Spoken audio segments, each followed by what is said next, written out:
Well, all aboard the Love Boat. Jimmy's Diary's back, and he's back with a brand new act. I haven't done a diary piece for about, I don't know, 2 years now, something like that. Don't know why really. I was fishing some quiet waters, thought it was cool not to do it. But who cares? I like to showcase everything that I do, I like to show other people, so here I am, it's back. I'm here with a new chap. This is Barley, completing his life jacket. Must just say I have got a life jacket under here, or a flotation aid even, but it's quite cold, so I've got a jacket over the top. But that's obviously a mega important thing to start with. But just to get you updated with my last 2 years fishing, I was lucky enough to catch a real big common and a new PB over at Hope Lake, which I was very, very pleased with. It was, off the top of my head, just under 48 pounds, just about. What an incredible carp that was, Tyson. That's probably the last time that you saw me in a diary piece. Since then, I've been targeting a place near Cambridge, and there's a series of gravel pits there, and I've managed to fish one that's about 65 acres, sort of in the last year and a half, and I've actually finished on there now, because I think I've caught what I wanted. I was lucky enough to catch some really old gnarly things, some commons over 40 pounds, and that was topped by a mirror in the spring at 44. It's a real old dinosaur, and I was lucky enough to have an incredible time on there. It was only shallow, so there was a lot of boat fishing. Me and this boat have pretty much gone everywhere on this complex. So yeah, that was absolutely incredible, and I thoroughly enjoyed it. Jobs-wise, I've changed jobs. Obviously work for CC Moore now in the marketing, and really thoroughly enjoying the position. It's very different to what I'm used to, and it's great. The products are great, and I love it. So I'm pleased with that. Well, you find me today on a smaller lake on the complex. This is probably 20 acres, something like that, but it's gin clear, really weedy, and there's only 15 carp in here, so they're pretty hard to find. I set myself like a little autumnal campaign on here, managed to catch 3 of the specimens, so I was pretty lucky, and it was pre-baiting and just getting down here all the time, checking it out, finding where they were, getting them feeding on certain spots. I found that they were feeding on silty areas rather than the pure gravel. Sort of the areas where there was just little flecks of gravel coming through the silt. They'd just started, were just starting to get harvested, and I made those spots through hard work, through constant feeding with seeds. I was up here sort of every other day just hammering it with seeds, and that was getting carp, tench and everything grubbing around, lowering all the weeds, digging in the silt, and eventually they were becoming clear. I then started to target it with boilies, and it worked really well. That's a tactic that I used on the other lake, the larger lake, and I've had an incredible year really. Some of the best carp that I've ever caught. Even though I haven't beaten a PB or anything, they were incredible. To me, any carp out of a place, as old as this, as old as they are. It's funny, that 44 pounder that I had, a friend of mine actually caught it out of this lake in the 90s at 30 pounds. And I obviously caught it out of the other one at 44 when they were transferred. So I've got a few stories to tell that carp, and yeah, I'm well pleased. But the last few weeks I've dotted around on here. I've been down for a session with Maury. So yeah, it's been a great start to the diary session. So I'm going to let you see it now. Well, it was on a rather damp, dreary, autumnal day that Ian Moore and I targeted this lovely 4-acre venue set in some of the most beautiful southern countryside. The autumnal leaves were covering the banks, and we just had to get over there. It was chucking it down with rain, mild, the perfect carp fishing weather. Because it's silty, we started with pop-ups. I targeted them with the chod rig, and also a hinge on the other rod as well.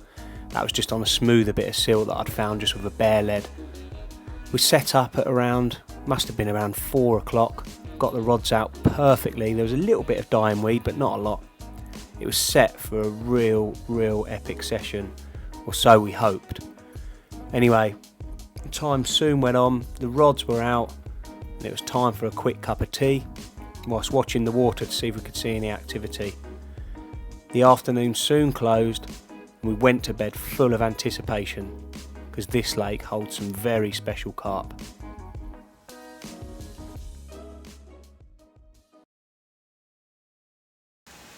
Well, it's the morning after what I thought was going to be a really eventful night. But it was very, very quiet. But quite literally, just as I was opening my eyes, this rod ramped off. I've got a nice little mirror waiting to be photographed, so I'm well chuffed with that. I'm not sure about Mr. Moro. He had one pretty late on last night. We've also sacked up ready for photos as well. It was a lovely common. But other than that, I'm not sure whether he's caught anything else. But this rod's ready for a recast now. I've put a fresh, nice sharp hook on the end. A new bait, a new tuna.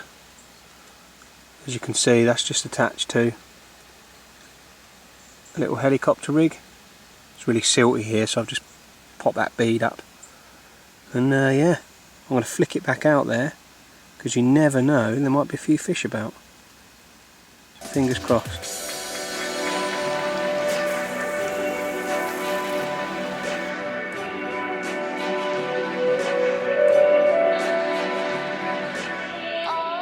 Yeah, like that, yeah. What have you got there, mate? Well, check out this little beauty.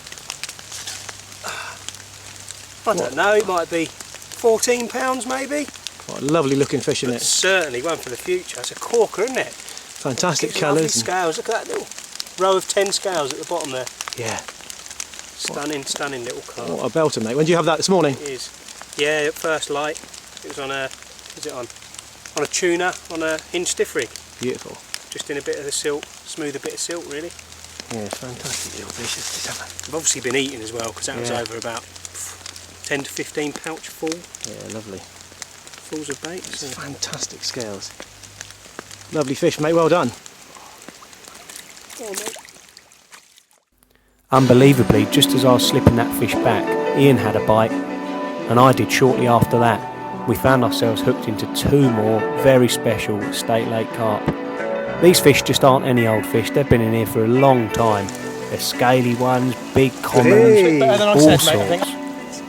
Anyway, eventually we both netted 2 more State Lake fish. As you can see, we were very pleased. I had one with huge apple slice scales, and Ian had a hefty common in the net. We were over the moon.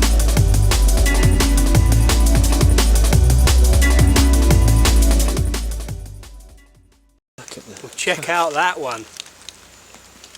If you use the word apple slices for scales, I think we'd use it for this one. I took this one on a bright yellow pop-up, a northern, on a choddy, fished about sort of 30 yards out over a load of scattered tuna. And this was the reward. Absolute belter. The weather couldn't be any better. Really mild, drizzly, overcast. And we're catching a few. That's a fantastic fish, mate, well done. Unfortunately, Maury's making us go to work shortly. we'll take that, eh, mate? Yeah, superb, mate, well done. Right, let's get her back. Lovely, mate, eh? Lovely fish. Yeah, 1912. Scale perfect. It is, isn't it? Fin perfect, yeah. Fantastic. Minter. Real grower. Beautiful mouth. Yeah. Magnificent, mate. Lovely. And you've got an even bigger one waiting as well. Yeah, yeah, happy days. Yeah, just a lovely looking fish. There she goes. Yes, Ian, lovely. There she is. What a corking carp. Scale perfect. This looks fantastic. Lovely shape, lovely dimensions. Immaculate. The mouth is absolutely fantastic. What was that? It was on Equinox, wasn't it, that one? Yeah, that one was on Equinox this morning. Pop up? Probably half an hour after a recast, so was it? Just on the right spot. Yeah. And away it went. Just lovely. You're combating the silt a bit with a load of stinky bags, aren't you? Yeah, sort of trying to make the bags really kick up a bit. Yeah. Using Equinox, sort of like a new bag mix we're working on actually. Going to release next year.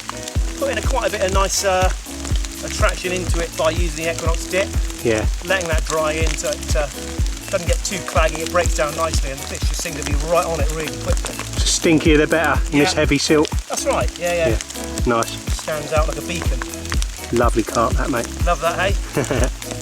That's what we come for, mate. Certainly is. Right, let's get her back. Yeah. Go to work. Yeah, unfortunately. Well, we're just coming to the end of the session at this beautiful little lake, and just reflecting on our session. It's been pretty eventful. We've only done a short overnighter, just in between work. We've got to go to work now, it's mid-morning. We got here yesterday afternoon, and with nothing to go on really. We didn't see many fish showing, well, we didn't see any fish showing. So the plan was to fish either end of the lake. It's only small, it's only about 4 acres or so. Just to cover as much water as we possibly can and sort of work it out from there really. If one of us caught, the fish were clearly down one end. If the other one was catching, you know, maybe the other one would move. It actually turns out that both of us have had a few takes each, which was a right result. So clearly the fish are a little bit spread at the moment and looking for food. So yeah, we've got the rods out, fished. I fished in 3 different areas, just spread boilies over the top. I wanted them searching round, really working hard for each bit of food. I put 2 troddies out and a hinge, spread boilies over the top. I put quite a bit of tuna out there last night, the tuna boilies that is. And I fished 1 on a bright one and 2 on match the hatch, and I had a take on a bright one and a take on the tuna matching hook bait. So they weren't taking anything in particular. Maury's done fairly similar tactics, but he's fished live system and equinox, so they're just searching out bait at the moment. They're really hungry fish. Look at the weather, it's warm, it's mild, it's a bit drizzly. It couldn't get any better conditions wise, and unfortunately we've got to leave, but I'm pretty happy. I've caught one of the older fish, lovely scaly chap. I mean, the scales, they were like huge apple slices. It was an absolute beauty. And then one of the newer fish as well, which was just as gorgeous. They're stunning carp in here. And obviously Ian's caught a couple as well. Biggest one of the trip, over 20. It was 22, I can't remember, 22.10. But it was an absolute breeze block of a common, and they really are corking carp in here. And I wish we could stay today because it's absolutely ideal. But I'm pretty happy for the first diary instalment to have been full of fish. Yeah, a great session, and I'm going to be smiling at our meeting at lunchtime, and I might even buy Mauro some lunch if he's lucky. But yeah, we'll catch up with you next time, and hopefully I'll have some more fish to show you. But yeah, see you soon.